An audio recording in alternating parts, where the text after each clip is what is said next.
Nada me gusta más que jóvenes interesados en Gaitán, porque Gaitán fue mi papá. La gente siempre... Yo tengo dos posiciones, una sobre mi papá y otra sobre Gaitán, que se complementan. Ya hablaremos de ambas facetas. Yo pondría a Gaitán como un superhéroe. Sí, es eso. Gaitán fue un pueblo. Yo creo que era como un Superman. Lo que sí, un hombre que era capaz de cualquier cosa. Por encima de sus ideas para defender sus intereses. En contra de los intereses del pueblo que trabaja. En contra de la clase media y en contra de la clase trabajadora. En contra de los profesionales y en contra de los intelectuales. En contra de los industriales y en contra de los agricultores y de los cafeteros, que no tienen el teléfono de las influencias políticas, que funciona igual para las voces de la oligarquía conservadora que para las voces de la oligarquía liberal.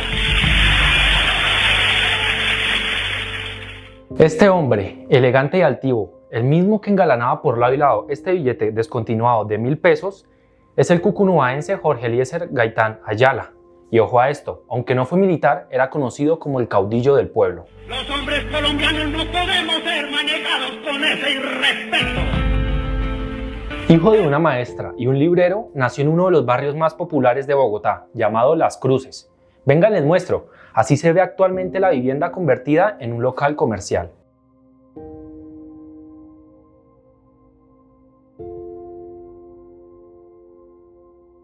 Allí nació, muy cerca de acá, muy cerca del externado. Les sigo mostrando. Esta que ven en la casa de museo que lleva su nombre es la máquina de gimnasia abdominal que usaba Gaitán. Caminaba y corría, no precisamente por sus ajetreados días como alcalde, congresista o ministro. Era un apasionado del deporte.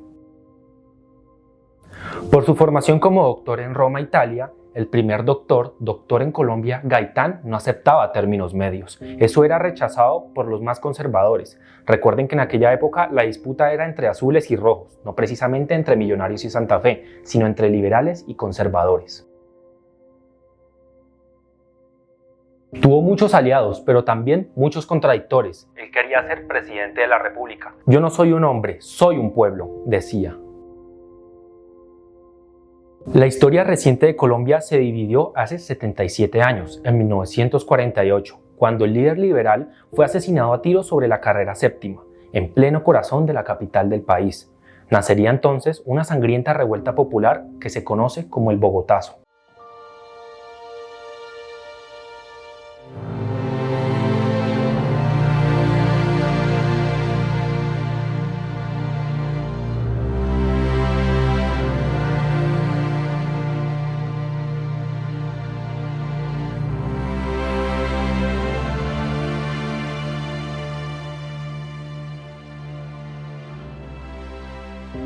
¿Qué habría pasado si Jorge Eliezer Gaitán hubiera sido presidente de Colombia? ¿Qué creen ustedes? Quizás estén muy jóvenes, pero atentos a esto.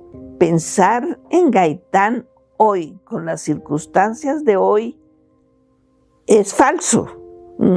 Es empírico decir eso, porque Colombia habría sido un país muy distinto. Por lo tanto, Gaitán habría tenido herramientas para hacer progresar al país sin necesidad de caer en el estilo de política que tenemos ahora. Ella es nada más y nada menos que la hija del caudillo. Tenía 9 años cuando su padre fue asesinado ese 9 de abril de 1948. Ella asegura, oigan bien, que si Gaitán hubiese llegado a la presidencia no habría ni guerrillas y la educación sería gratuita. No tendríamos mentalidad de esclavos. ¿Ustedes se imaginan? ¿Cuántos talentos no se habrían desarrollado si Gaitán hubiera sido presidente? ¿Cuántos talentos? Y imagínense ustedes todo el mundo con la posibilidad de estudiar siempre y cuando fuera una persona estudiosa y capaz, pero no había límites para el estudio. El dinero no era un límite para eso. No sé si lo saben, pero ustedes son privilegiados de poder estudiar en Colombia. No todo el mundo tiene esa oportunidad, así que aprovechenla. Nuestra dignidad, que está por encima de los partidos. Ahora me pregunto qué pensará la nieta de Gaitán sobre la posible llegada de su abuelo a la presidencia de Colombia. Por supuesto, ella no había nacido cuando Gaitán fue silenciado, pero sabía mucho de política y sobre todo de paz. Primero, yo no creo que tendríamos la Colombia de hoy si Gaitán le hubieran permitido llegar a la presidencia y continuar con su lucha por la restauración moral y democrática de la República. Ese es un primer elemento fundamental. ¿Por qué? Porque con Gaitán no hubiera habido necesidad de que el pueblo perseguido por el Estado, propiamente desde el 46, ya digamos desatado desde el 46, pero preparado desde el 44, no hubiera tenido que irse al monte a defenderse de los ataques del Estado. Los gaitanistas que venían emprendiendo una lucha con el movimiento gaitanista deciden tomar el monte por legítima defensa. Y desde ahí es, digamos, como la semilla de lo que poco a poco se fue convirtiendo en las guerrillas que se conformaron ya con mucho más, digamos, protocolo en el 64. Pero las guerrillas se originan desde el asesinato de Jorge Eliezer Gaitán por legítima defensa. Entonces no tendríamos todo este conflicto. Un dato curioso, María, quien es actualmente la directora del Centro de Memoria Histórica, en homenaje a su abuelo, invirtió recientemente sus apellidos. A propósito del apellido, les cuento una historia particular. Resulta que en nuestro país hay una organización criminal llamada las Autodefensas Gaitanistas de Colombia. Este tema ha sido bastante complejo para la familia. El presidente me encomendó a ser parte de la mesa de conversaciones con el Clan del Golfo, con el propósito de hablar con esta organización criminal sobre el abuso que ha tenido de tomar la lucha gaitanista como su lucha. Eso no es cierto que sea su lucha. Gaitán no era ni traqueto. Gaitán luchó por la restauración moral y democrática de la República, cosa que no está haciendo el Clan del Golfo. Entonces yo decidí dar un paso atrás de esa participación en la mesa porque el grupo, el coordinador, estaba también abusando del nombre de esa lucha gaitanista para poder iniciar tal vez conversaciones más cercanas con esta organización criminal. Pero adivinen qué, resulta que sí hay verdaderos gaitanistas. Uno de ellos es un joven y apasionado investigador que se llama Dariel Fajardo. ¿Qué es ser gaitanista? Es un camino de vida. No es fácil, no es un camino fácil, por tanto que hay un desconocimiento previo del vocablo. Pero gaitanista es fundamentalmente una persona que se dedica a estudiar ese pensamiento como ideología, pero que tiene unos fundamentos axiológicos y valorativos muy puntuales, como la defensa irrestricta a la clase popular, la modificación del sistema político y económico del país, y resumiendo los dos, es un cambio de la cultura colombiana. Es una cultura colombiana que está permeada por la violencia, está permeada por la incapacidad de tener un diálogo con los distintos, está permeada por la intransigencia de la gente en creer que las posturas de ellos son las únicas, y no es una cultura abierta. Entonces yo creo que sintetizo el gaitanismo en esas tres posturas. Entonces una persona gaitanista es defensor del pueblo, amante del pueblo, y que quiere que el pueblo cambie. Hagamos un ejercicio juntos. Quiero que pensemos qué le preguntaríamos a la hija de Gaitán, a la nieta o a nuestro gaitanista Dariel si los tuviéramos frente a frente. Pensemos. ¿Por qué? Aparte de todo lo que nos ha dicho, que es una buena condensación de todo, ¿por qué deberíamos conocer la historia de Gaitán? Para desarrollar nuestro sentido cultural, de ser actores y no espectadores. Eso es lo máximo que nos hubiera premiado el hecho de tener a Gaitán como presidente. Es decir, todos hubiéramos tenido la posibilidad de que nuestras ideas, nuestros deseos, nuestros propósitos se convirtieran en leyes y en realidad. Eso es esencial para entender a Gaitán. ¡No nos roban nuestro propio aliento de ayer! ¿Cómo era ese Gaitán de padre? Muy exigente. ¿Por qué? La disciplina era fundamental, tanto en mi casa como en la organización del partido. Bueno, creo que ya vamos entendiendo un poco a Gaitán, tanto el político como el padre. Entonces vamos con usted. ¿Qué le preguntaría a María, por ejemplo? ¿Cuál fue ese primer acercamiento que tuviste tú a investigar sobre tu abuelo?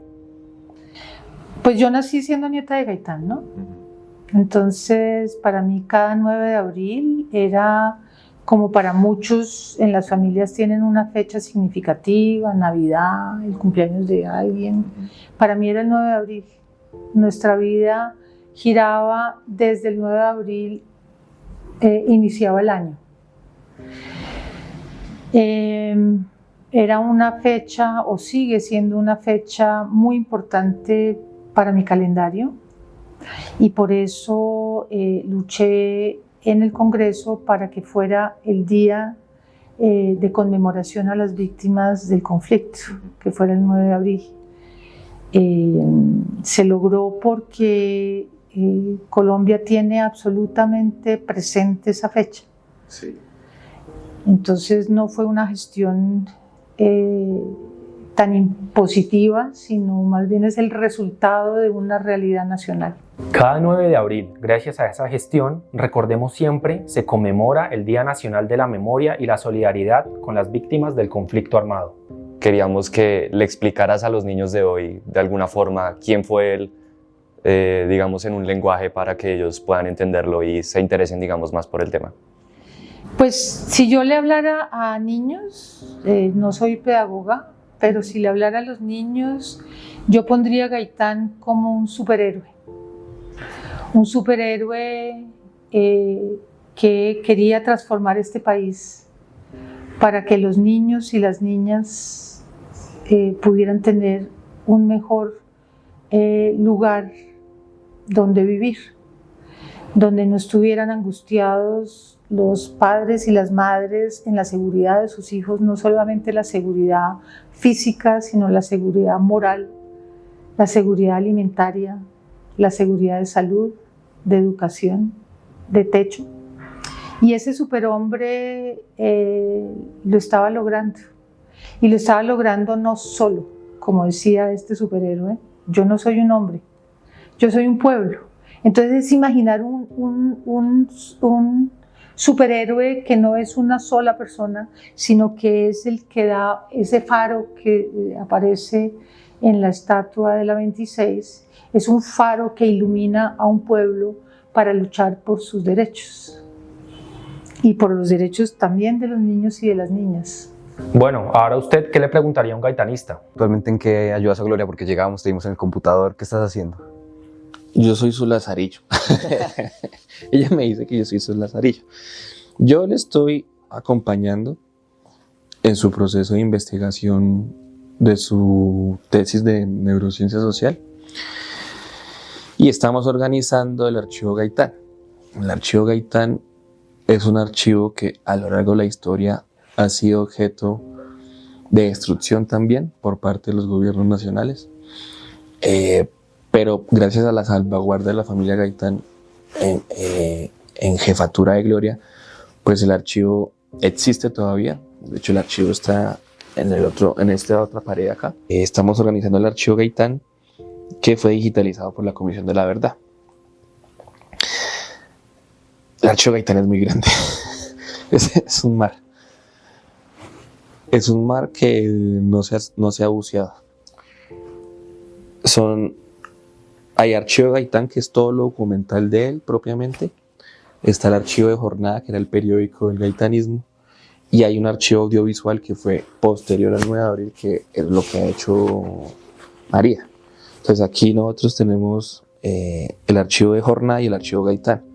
Sumándolos entre ambos, son como alrededor de 190.000 a 220.000 documentos. Interesante, muy interesante. Necesitamos que no se pierda la memoria. Por eso justamente estamos hoy acá. Nos sentimos muy orgullosos de esta vieja raza indígena. Nos han enseñado muchas formas de ver y entender el país, pero ¿cómo lo haría Gaitán con su hija? ¿Con un rompecabezas, con libros o con algún juego? Un juego que hacíamos con frecuencia era jugar a los besos. Era jugar tenis, pero con una raqueta imaginaria y la pelota de tenis era besos. Es desarrollar la imaginación. También yo había montado un país en el jardín de la casa y en algunas partes de la oficina de mi papá, un país que se llamaba Cachirula. Y entonces ahí en Cachirula mi papá me explicaba cómo funcionaba una sociedad participativa, porque no era una sociedad colectivista como lo ha planteado en años anteriores la Unión Soviética, sino participativa. Cada cual tenía la obligación, pero por su propia voluntad, no es que el Estado lo obligara, pero tenía la obligación de construir la Colombia que necesitaba. Entonces, pues esos dos juegos o dos actitudes, la lectura y el juego de los besos y Cachirula, que son 3 elementos, muestran que era lo que él quería hacer de nosotros, ciudadanos con derecho a decidir del camino que iba a tomar la República. Verlo, pero sobre todo escucharlo, conecta, decía nuestro gaitanista. Por encima de sus ideas para defender sus intereses, en contra de los intereses del pueblo que trabaja, en contra de la clase media y en contra de la clase trabajadora, en contra de los profesionales y en contra de los intelectuales, en contra de los industriales y en contra de los agricultores y de los cafeteros, que no tienen el teléfono de las influencias políticas, que funciona igual para las voces de la oligarquía conservadora que para las voces de la oligarquía